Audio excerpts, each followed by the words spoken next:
What is up, everybody? Good morning. Welcome to Hobby Hotline. This is episode number, 102, I think 103. Welcome to episode 103 of Hobby Hotline.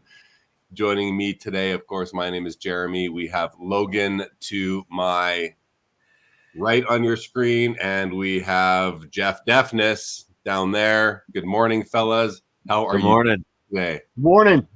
What's going on? Another Saturday, ready to get at it. Another episode of Hobby Hotline. All right, well, let's chat. We do have the call in. We have the call in link in the chat. Everybody, we have it on the ticker as well. Call in with your questions. Call in with your comments. We have a few topics to discuss. Let's kick it off, guys. Let's start with the baseball strike. The baseball strike and the potential impact on the hobby, if there is one. Logan, you gave a bit of a preview earlier that you might have a bit of a story to tell about this. So enlighten us. What do you got to tell us about the baseball strike and what might be happening as it pertains to our hobby? Well, I'm going to go back to 1994 when they had the strike in 94. I was a big baseball fan. I was still collecting baseball cards back then. I loved baseball, and when they went on strike, it really, what's the word I can use here? It hurt my feelings, and I thought that here you have these millionaires and billionaires, and they're going on strike for, of course, it's all about money. That's what it's always about. And during that time, I was going to games and things, and you could see that the players just kind of got detached from the fans. There was not any interaction, things like that. So I kind of just got, disheartened with baseball and lost a lot of interest. And in fact, that's when I quit collecting baseball cards and went full-time collecting NASCAR cards. So that changed my hobby direction completely. Wow, that's actually a pretty interesting story that's actually what put you into NASCAR as a collector versus baseball. I have a question, Jeff. I'll ask you. Sure. Like the one thing I've been hearing other people talk about it, and a lot of people are scared and they're threatened by it as far as the hobby goes. I understand Logan's comments that it hurt his feelings. I mean, it hurt mine too. Yeah. I believe the Montreal Expos, as one of the two Canadian teams at the time, were poised to win it all that year, and that was stripped away from its fans and its fans across Canada. But I mean, there's the feeling of threat as far as the hobby goes. But right. What about, Jeff? Could it not be a potential buying opportunity where the savvy collector / investor might say, hey, I'm going to buy and hold because I know for a fact 100% eventually they're coming back and things are going to turn around and, people will not forget but move past it. So what are your thoughts on that?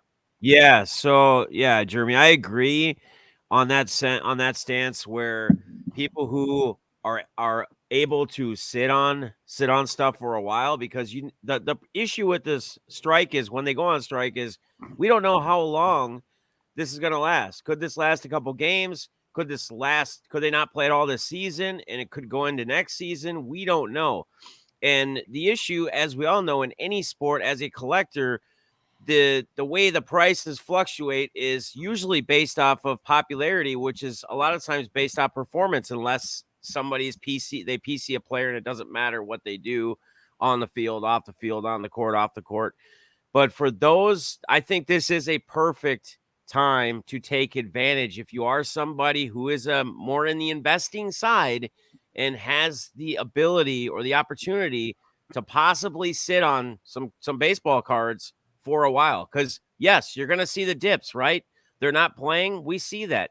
It's like the stock market. It's no different. When players start going off, what do you see on all the social media pages? Every time some rookie or something finally has a big game, you see the stock rising up, little things next to their name, and people start buying. The search becomes real. Everybody out there is looking for this guy at that time.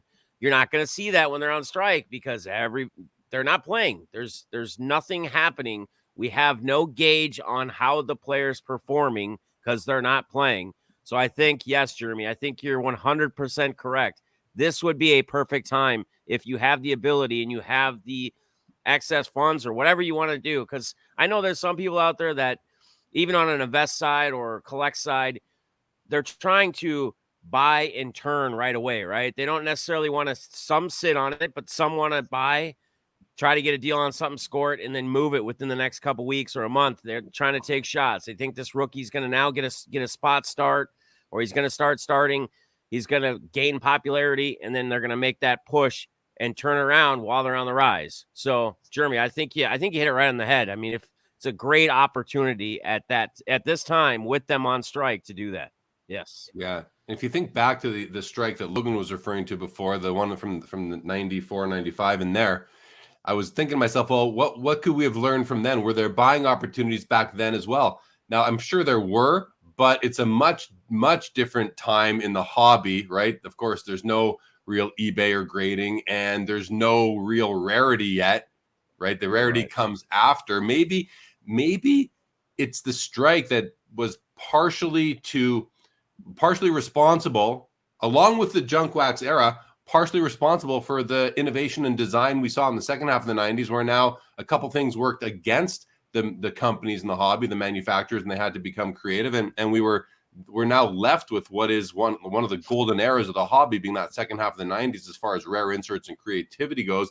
I wonder if we could see maybe a similar effect like that this time, where, when the companies come back, being, I guess, Fanatics and whoever they use to make cards, maybe there will be a golden era to come in the future. Logan, any recall, Logan, on kind of what the buying environment was like in the 94 strike?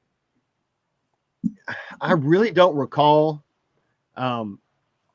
What I would have to say is that it's like what you said. The manufacturers got more creative because I'm sure, I'm just one person. I stopped buying baseball cards, and I'm sure I'm not the only one that stopped buying baseball cards back then. So I'm sure the manufacturers had to do something to entice people to come back, try to make baseball great again, and sell more cards. So I'm sure that was all part of it. Yeah, right. Well, Rich Frank, if I put this up before, he saw it coming for 6 months, and yeah, I agree. No one seemed to notice. It did sort of sneak up on me too. He's saying millionaires crying to billionaires over thousands. Normal folks don't like that. That's true. It does. I agree with that. Does annoy or perturb us normal earners, I guess you could say. But you can also look at it this way too. I mean, we're not, they live a completely different lifestyle, right? It's like the value of $1 to a millionaire versus the value of $1 to some average folk like us, right, is completely different. Now, is it their choice that they go and live a different lifestyle, that millionaire lavish lifestyle? If they do, they have the $1 million houses, 10 cars, etc. That's what they do. But again, we got to think also, like, that's the way they live. That's how some of these guys have lived for years now. If they've already been in big contracts, trying to switch that or change that, they want to continue to live that lifestyle if they can, right? But I agree. I mean, I'm not someone who's, hey, we should be fighting over, 1,000 or 1 million when you're getting $120 million contract or whatever it is, or 100 million, whatever the case may be. But again, their value to $1 is different than it would be for us. I saw I don't know, a headline or a quote somewhere that Max Scherzer will be making $15,000 per pitch. That's crazy. When his new per pitch, Wow. $15K per pitch. That's crazy. In one out for three strikes, he's made what a lot of people make in a whole year. Okay, let's run through some comments. There's some good ones here. DH says, I was 8 when the 94 strike happened. On top of that, with the hockey lockout that same time, it was a rough sports year. Yeah, no doubt. It certainly was. 1 million Cubs completely stopped collecting baseball when the 94 strike occurred, but I had already turned my focus on basketball in 92-3. The home run chase brought me back. Yeah, the home run chase, that was definitely an integral time. Rich Frank moved from baseball to comic books because of the strike. Dan says, what would you say that buying up boxes or definitely not boxes. I mean, I don't think a strike impacts boxes whatsoever. Yeah. The opportunities are where you actually know what you're buying, not where you don't know what you're buying. So the opportunities are definitely in individual cards.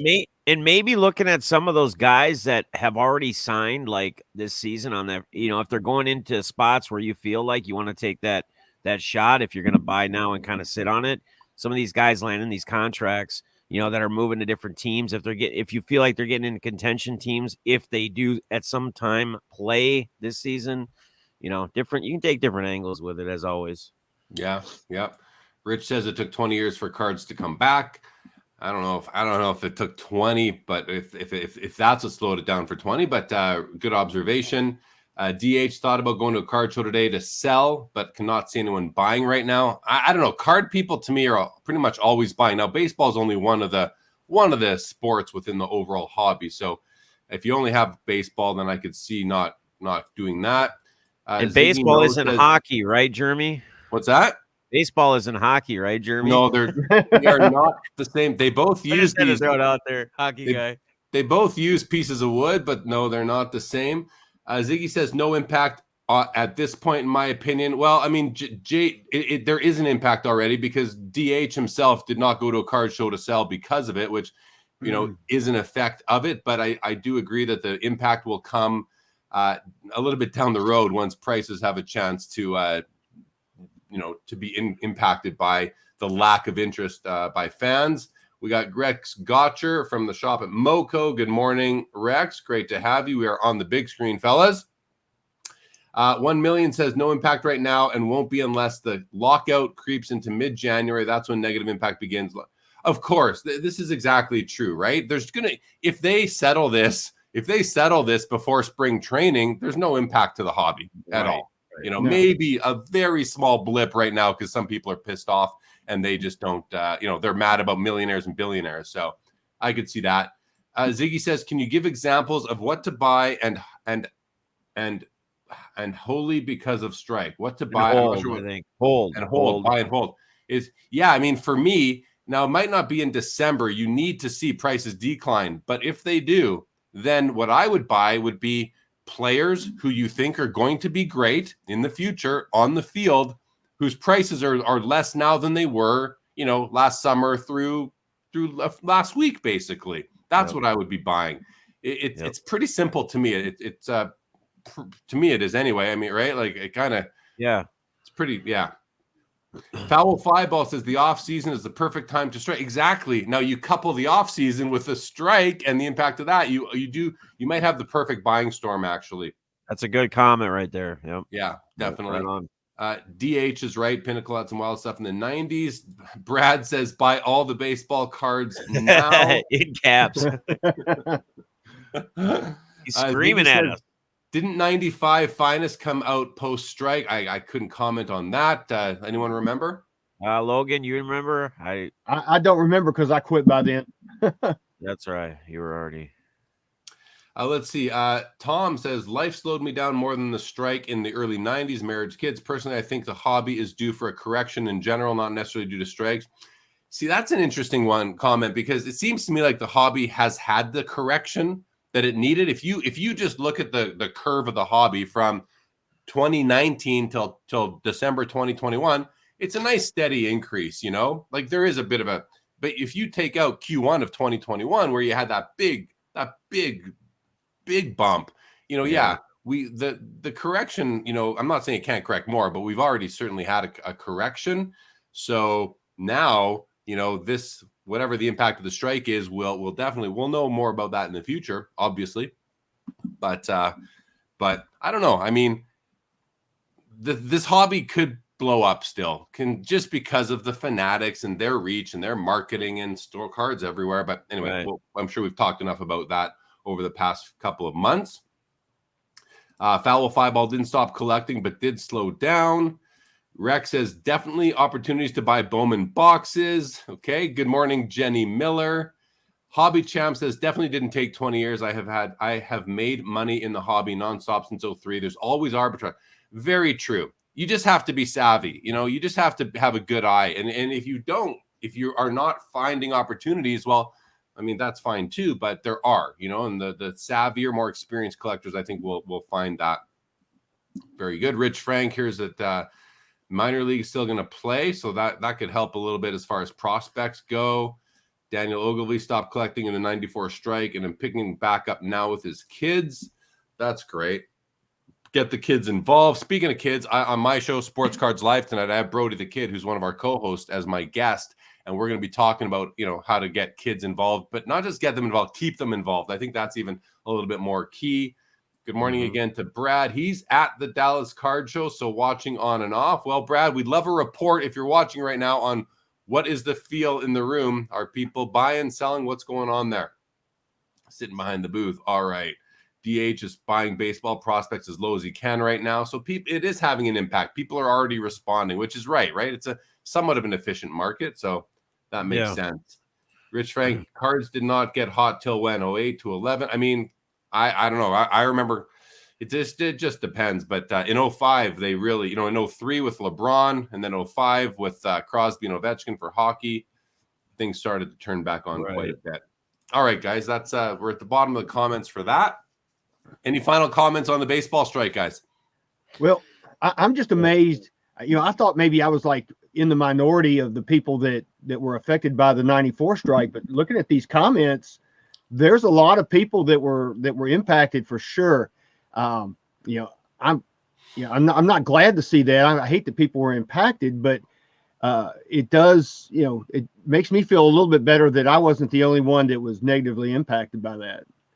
Yeah, and I think another thing to add too, you just touched on having Brody on talking about how to keep kids in, like these kids that look up to these baseball players, the younger generation kids, that are maybe just slowly getting into it, 8 years old, 10 years old, whatever.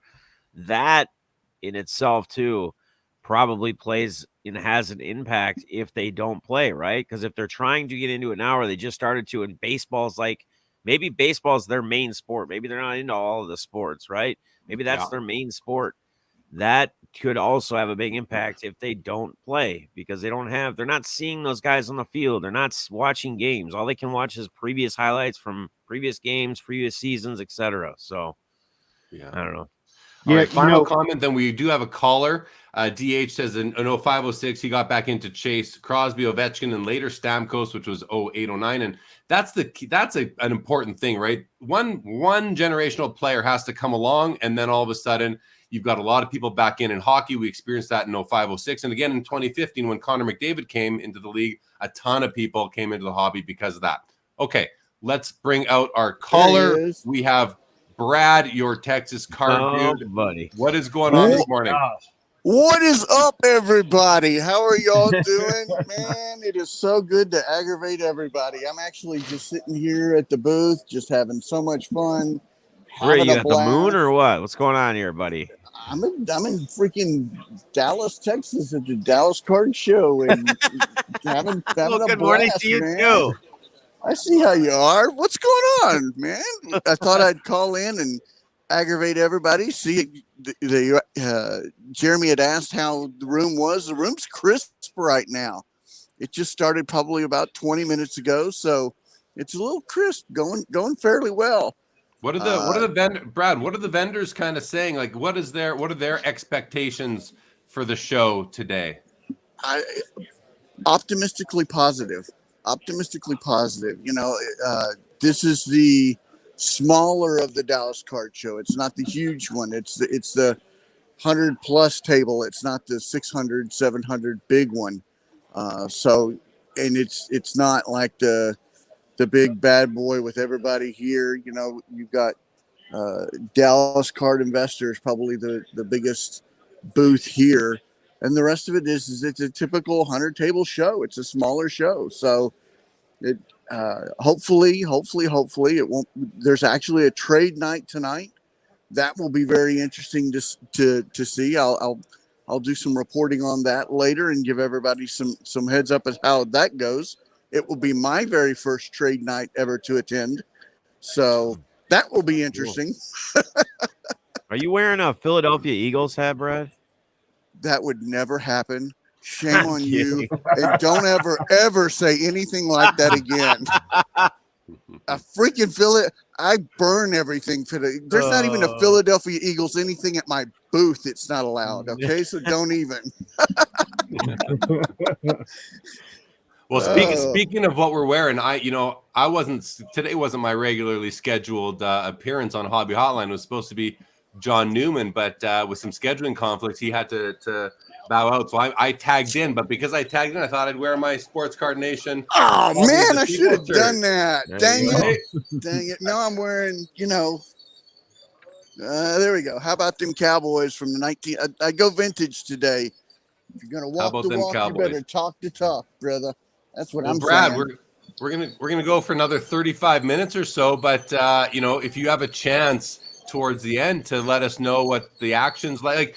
I'm curious again if the dealers, the vendors there are positively or cautiously optimistic, however you put it. That's great.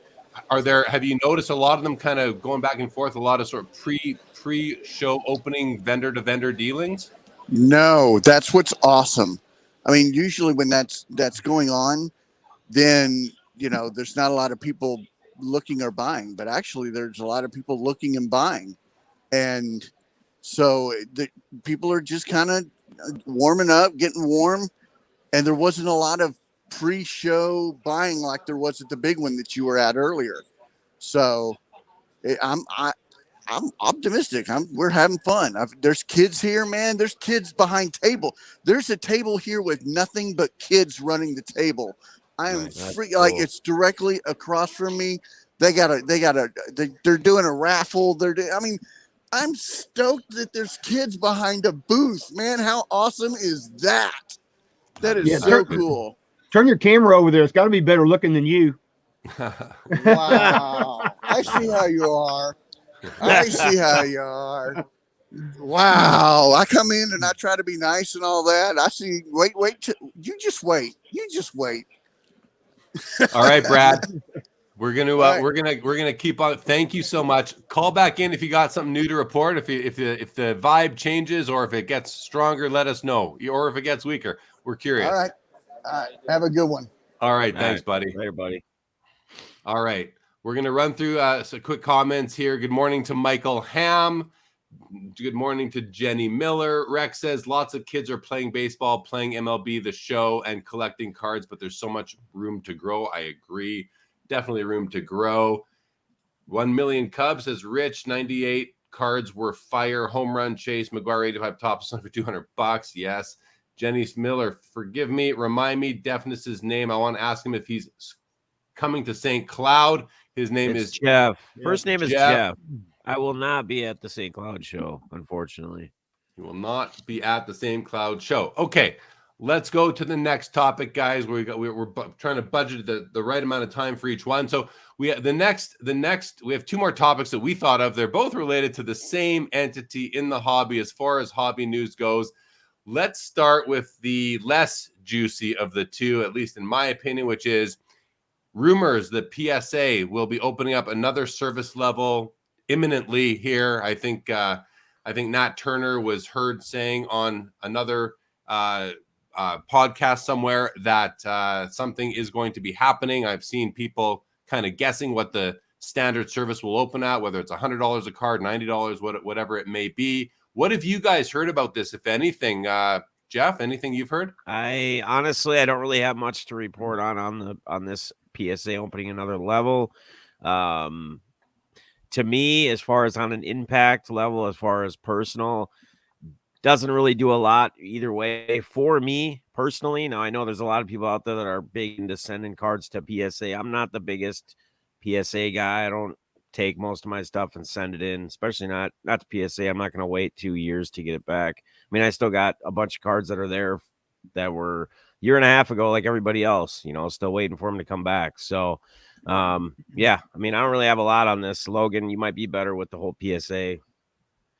Yeah. Well, guys, sorry, Logan, I just got to jump in because if this is true, Ziggy No just posted $95 announced today. So if that is true, I don't see why it wouldn't be. Now we have more information to work with. Right. Logan, pick it up. But if you could add to your comments, like, does $95, does that incentivize you to send in cards that you might have been waiting on for prices to come down? Is this going to move cards from you're kind of waiting to get graded to now you're going to do a submission at all? Nope, I will not be doing a submission. I'm going to wait till value comes back. I saw on a podcast the other night that Nat Turner was talking about he does want to get the prices down lower. So, regular people, I guess I should say, can submit cards at a better price. What I collect is just not worth sending in at $95 a card. I mean, there's only a handful of NASCAR cards that I can think of that I would even consider doing that. The bulk of what I have is, has always been sent in with value on value submissions. Yeah, it's interesting. That makes sense. And I'm in pretty much the same boat as you, Logan, where, 95 for me for a bunch of cards that I'd like to get graded is still too high. I need that $30 level for it to make sense to me. But if you think about the greater hobby, even at $150 a card, they were still getting inundated with submissions. You saw it firsthand at the National. Mm-hmm. Just how busy they were there at $150 a card, or $300 a card, I believe it was at the National. So $150, did not disincentivize so many people from sending in so many cards. $95, they are. It's like when the Feds just tweak the interest rate by 25 basis points. It has a big overall impact. So this movement, they're basically reducing the price by a third, and it's going to have a big impact on their submissions, even though it might not impact the two of us or the three of us. Even we haven't heard from Jeff yet, but I mean, I think it's going to have an impact. How about you, Jeff? What do you think? So again, yeah, well, I think like we just touched on, I mean, that the whole thing, like Logan, I'm not going to be sending anything in. I'm not going to be doing anything. I mean, the impact, yeah, of course it's going to have an impact. I mean, again, I think Logan hit it on the head just by saying if he's going to send anything in, he's going to wait till there is more value there. I mean, there has to be. That just 95 is still too high for me. Even you saying, them getting a bunch at 300 at the National or even 150, like still for most people, for a lot of people, I'm using the wrong verbiage here, but for a lot of people, that's still not feasible for. So, yeah. Now, and you got to look too at the PSA set registry as well, because they want to have people. That's their secret sauce.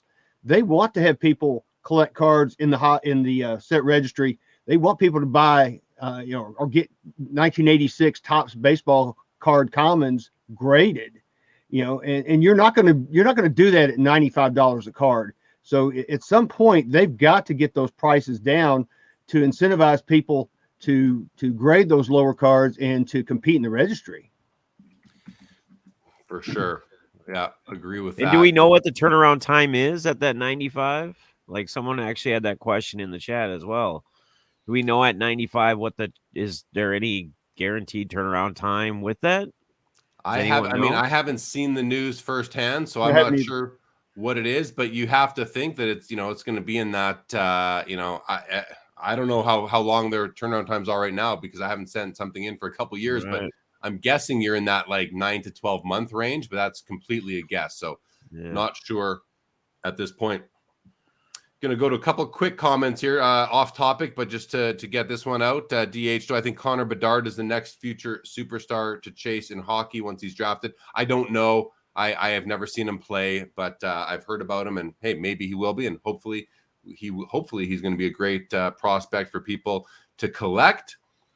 And going back to real quick to that whole sending in and paying $95, right? Like, and waiting 9-10 months, if that's really it, or maybe longer.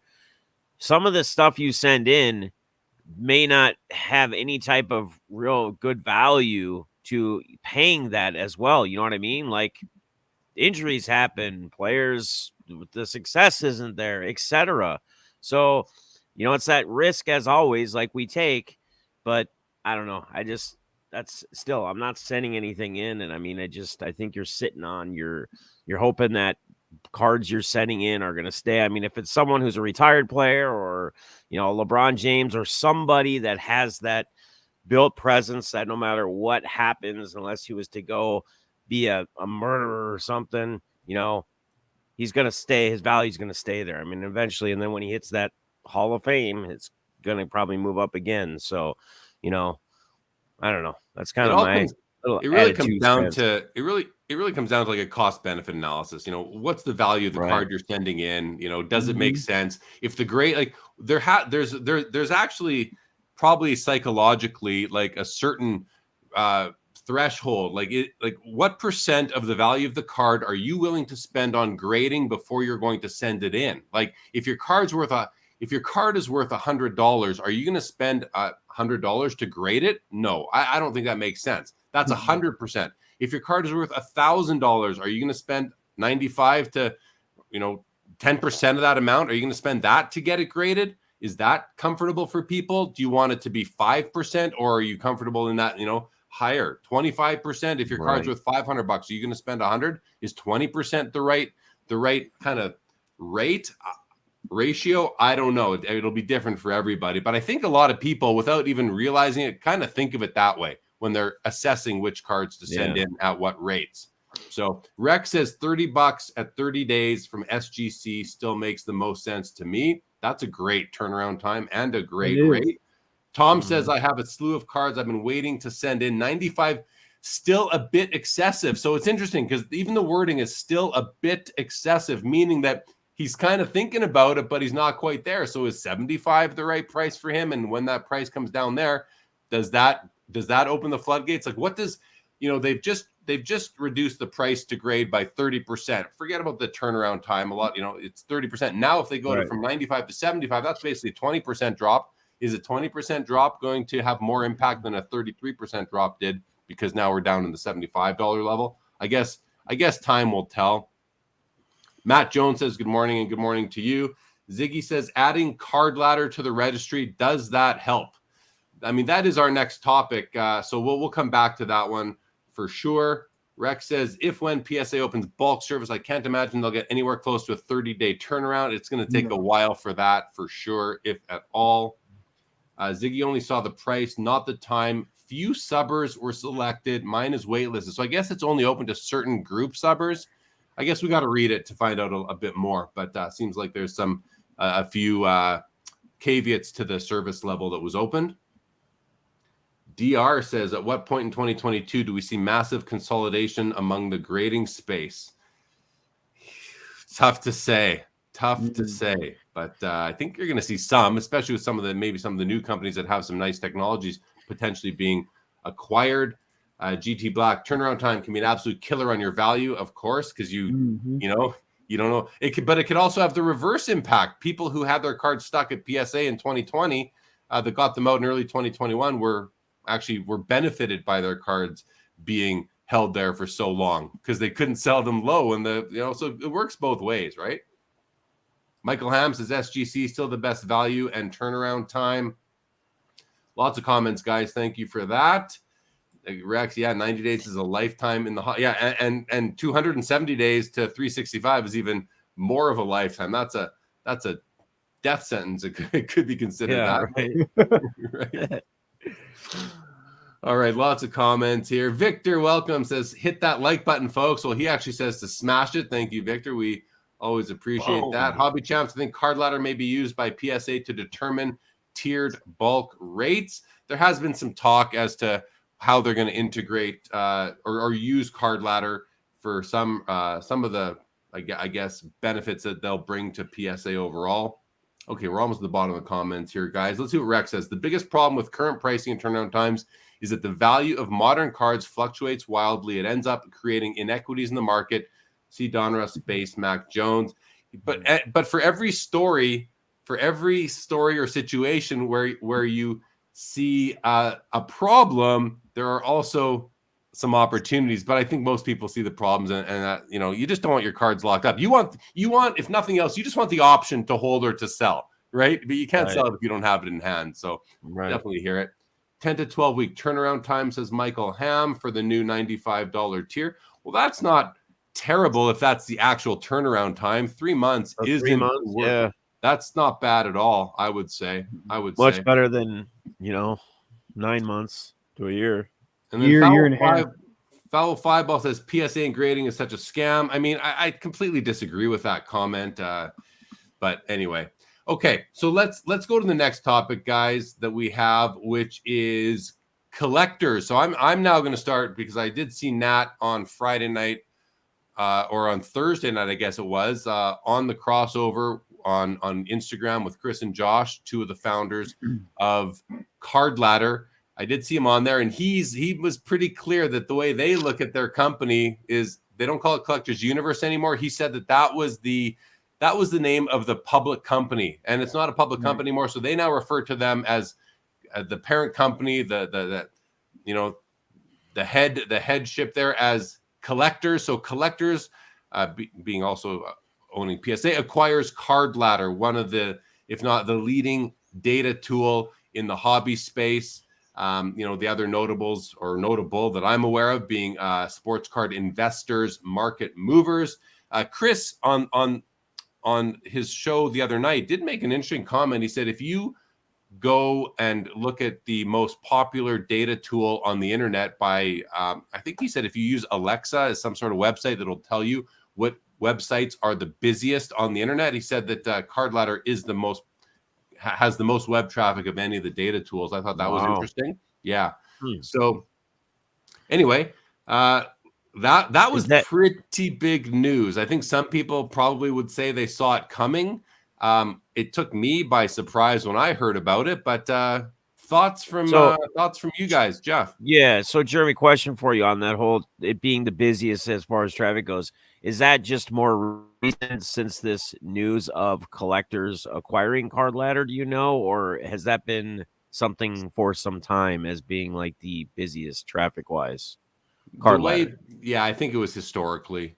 I think it's just, and you have to consider this. When they're doing their deal, that's when these sorts of metrics come out and are analyzed and are used as negotiating tactics. So, I mean, that was my understanding of the context of the comment. I mean, we were only one day. Somebody even if this Card Ladder wasn't, say, the busiest, but they had a lot of potential, and a large company like this sees it and says, hey, we bring this in, we know we can make this thing boom, ton more. It has the potential, maybe, right? Not necessarily having to be the most sought off, searched, what have you, to land deals. That's why I just kind of asked. I didn't know if they stood there pretty for a while, or if this was just more recent with the news as far as traffic kind of upticking, if you will.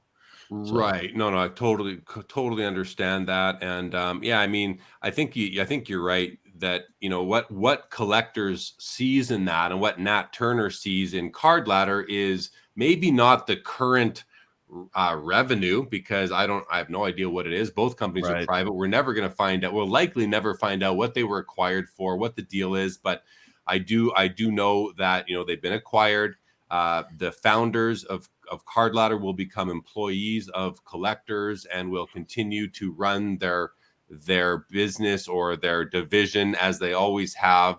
It's going to be agnostic, which I heard Nat say. I think it's very important in that, they're not going to favor PSA cards when they're doing what they're doing. They're going to continue to do what they're doing. And I think one of the coolest thing is that, the founders, these are people of integrity, and they're going to, I'm going to assume and hope, and I think I'm right, that they're going to continue to be people of integrity, and they're going to just share the data as they get it.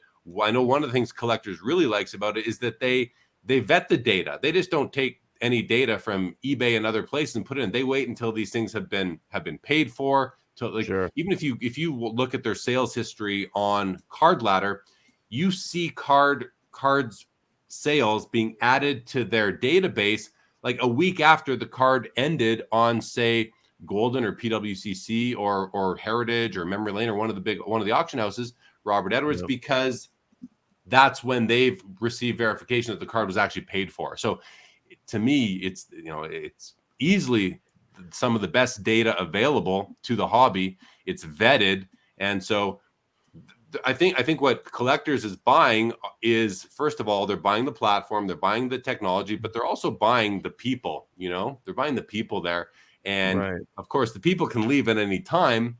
But I think that there must be some sort of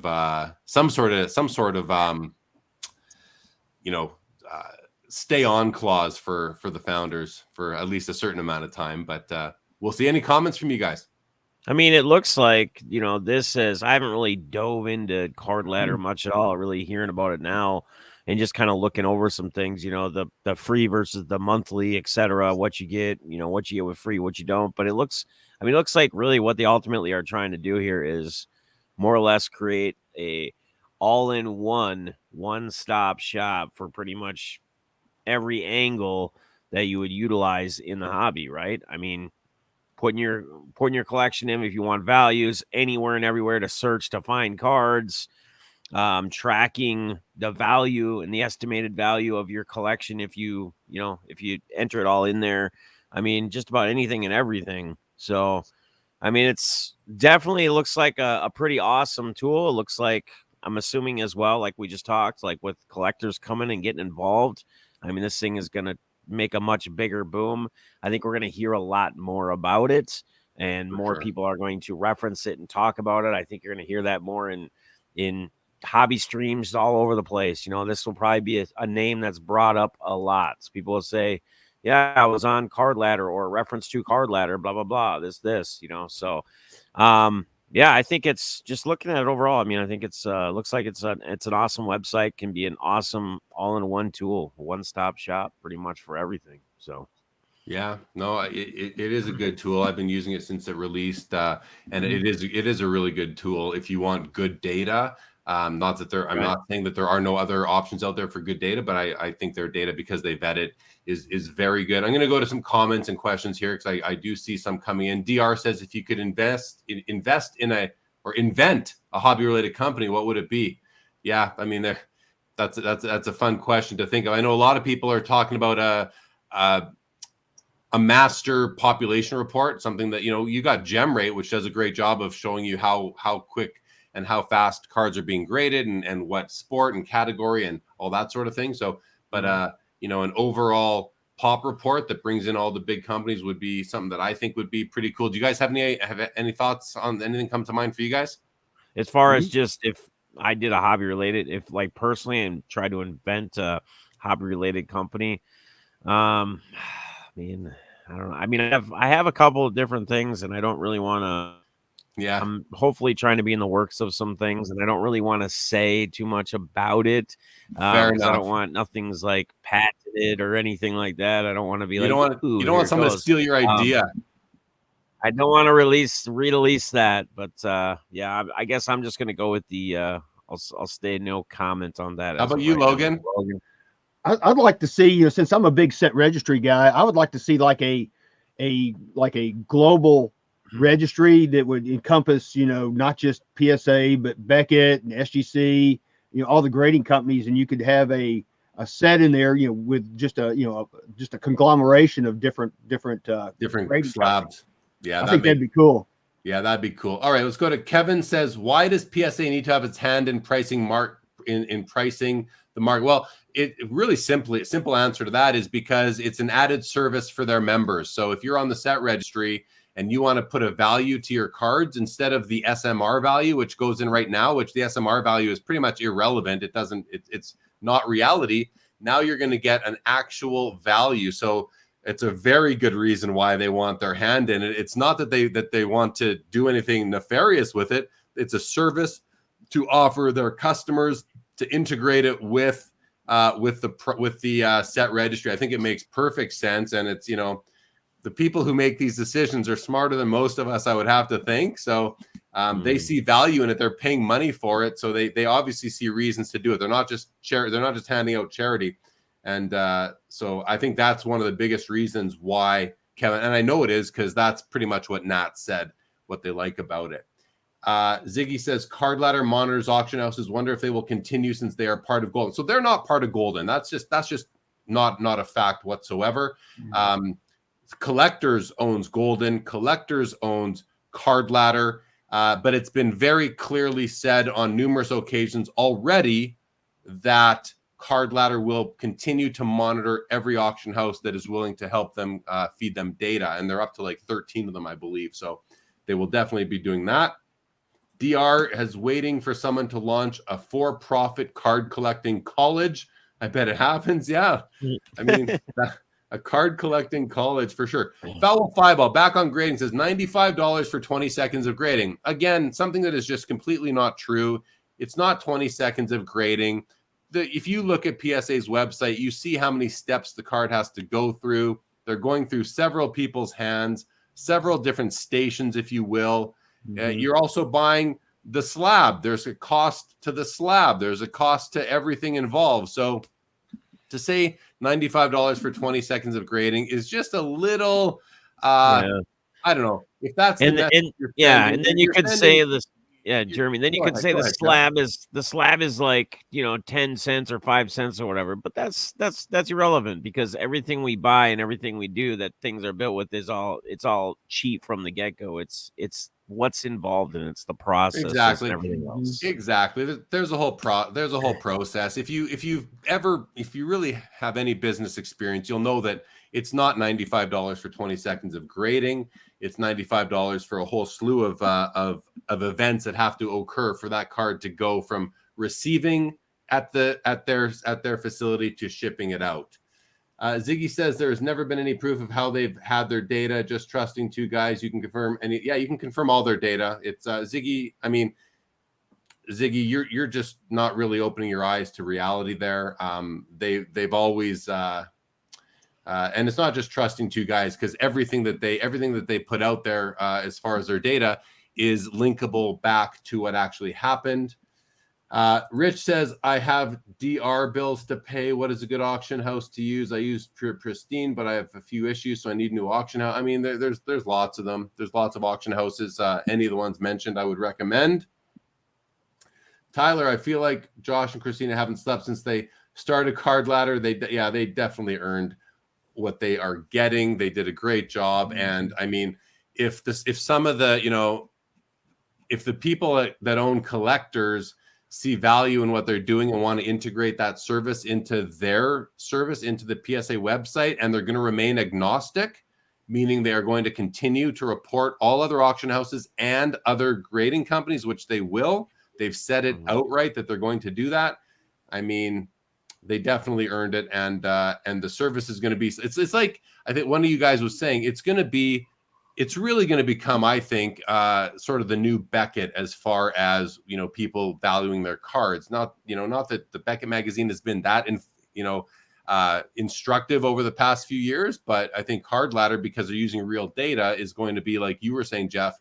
You're going to hear people referring to it over and over and all the time. So I think instead of like a lot of people always say eBay comps, right? Like that's a word you hear often from people, like when they're looking at values and stuff. I think this will in turn over time really take over that. You'll still hear that, but yeah.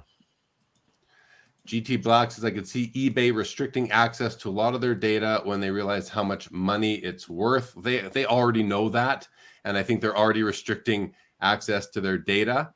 So, but I mean, when you have an auction and the price is right there to see, unless they delete their history and their sold items, but if they do that, eBay will just go away as far as the hobby goes, because the hobby needs that. I think eBay is smart.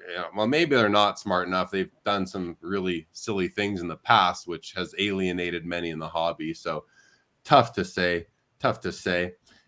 Any other thoughts or comments, guys, on this this acquisition? And just congrats to the founders of Card Ladder. Obviously, they've put some money in the bank. They've locked up a nice, secure position of employment now with collectors. So I want to congratulate them. Well deserved, well earned, people of integrity, and who are just really looking to help the hobby and help it grow even by providing vetted and accurate data. So I'm happy for them. I think this is going to add a lot value to the Collectors Club membership. You'll be able to get pricing. Not only that, I think it's going to be great when they integrate it into the set registry, to where I can go in there and click on a set that I've got and get like, I won't say it's real time, but like near real time value of what things are going for in that set. So I can get a clear picture of that. And I like that. But, Card Ladder, they've got a daunting task ahead of them. That they've got to expand, and they're going to expand their list of cards that they're tracking to probably literally almost everything that PSA has graded and then some. Well, So that's the thing right there, Logan, and that's what this acquisition allows for. No longer is it 2 or 3 people, what they call researchers, in there and vetting all this data. Now they will now have the resources to build out a team, probably have, a department of comp researchers, card, price researchers, who are going to be in communication with the auction houses, verifying that sales went through, all that sort of thing. They're going to grow. They're at like 19,000 cards in their database, which is really a drop in the bucket compared to even what Market Movers has. I think they've got well over 100,000, but it's not going to take long now. Well, it's going to take a few months. They have to hire, they have to train, and then they have to get to work to blow that up from, just under 20,000 to 500,000 to 200,000, 500,000. But it's going to happen now much quicker than it would have before. So, I mean, it's only going to make the resources available now to Card Ladder are only going to make Card Ladder better over time and more useful for many more people. I think what they'll probably just go through the PSA set registry one set at a time and add all the cards from those, so that, like you said, Logan, you'll be able to go into your set registry account on the PSA website and get your Card Ladder valuation, which, they're also going to be able to link up to make it easier to fill in missing spots on your checklist, so that you can go, just click the shop button and it's going to be a better result than you're getting right now. So yeah, I think it's going to be really a wonderful thing, as far as especially to the benefit of PSA set registry users. Yeah, Josh told Nat told Josh the other day, hey, you guys need to be hiring as many people. You have the green light to hire as many people as you can to get this really, really going. Yeah. So, I heard him say that too. He basically said, hire as fast as you can. And the problem isn't hiring. That's not the bottleneck in all this. The bottleneck right now is training, and that goes for grading and everything else. And that makes a lot of sense, So right, it's just going to take time, guys. We'll, if just like anything, in a couple of years, we'll look back and say, yeah, they had a tough time. The industry had a tough time, but the industry overcame it, and everything's a process. If you just you look over your life, everything is a process, right? Go to a couple comments. Jim says F1 qualifying will start in 10 minutes. Thank you for the reminder to set my PVR for the race. Tyler says, Rich, I know a lot of people have REA, myself included, Robert Edwards Auctions. I buy cards from them a couple times a year. Check out REA. Rich Frank is golden, only big items. I think for the most part it has been so far, but their new platform will likely be opening up to some lower end items as well. Yeah, Rich, REA is Robert Edward Auctions. Check it out. DR, yeah, we did talk about the lockout, so just please rewind. That was the first topic we hit, so you'll be able to rewind and see what we were mentioning there. DR, and the various points were made by us and the chat. And Frank says, I have some nice mid-end stuff. My top stuff already went out to Pristine and paid some bills. Well, good for you. Always nice to use the hobby to pay a few bills if you can, and balance out your life. So, guys, we're almost going to wrap up this episode. Any final comments on collectors acquiring Card Ladder or any of the other topics? Jeff, you're shaking your head. Nothing from you. How about you, Logan? Any final comments? No, I'm good. I think we touched on it. I think it's a brilliant move by collectors. I think they did well by getting Card Ladder. It's going to be good. Yeah, same here. I look forward to once it's fully integrated with our website. And I love that it's going to be agnostic. I think that's important. That's what the hobby needs. So that's good news. And of course, wish them well. And I'm sure they will build out a great team. So, okay, well, we're getting the final comment in the chat. So I guess we'll wrap this up. DR, appreciate that. Have a great day yourself. GT Black, thank you for tuning in. So I guess we'll wrap up, guys. Cool. And again, I did stand in here today for John Newman. That's why I'm wearing his Sports Card Nation. The Hobby is the People podcast. Keep that in mind as you move forward, everybody. Tonight on my show, Sports Cards Live, Brody the Kid will be joining. We got lots of stuff to talk about. Excited for that. So please join us tonight on the Sports Cards Live YouTube channel. Tyler says, Just glad collectors bought them and not fanatics. Fair enough. Yeah, fair enough for sure. Thanks again, Tyler. Matt Jones, thanks for a great show. See you tonight. Appreciate that, Matt. We'll see you tonight. Logan, Jeff, awesome to host Hobby Hotline with you guys today on this December the 4th, 2021. Guys, remember, Hobby Hotline is now Tuesday nights in addition to the regular Saturday morning. And that is it. We are going to sign off. So everybody have a great week ahead and hope to see you tonight on Sports Cards Live, again, with Brody the Kid. Good night, y'all.